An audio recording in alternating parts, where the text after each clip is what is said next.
Hello, in today's video I'll show you how to remove your Gmail account on a Samsung Galaxy A27.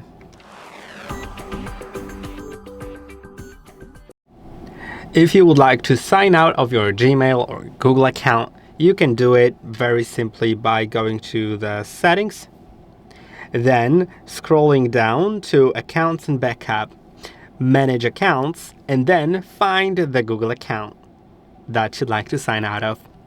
Then click on Remove Account and click on Remove. Now click on OK.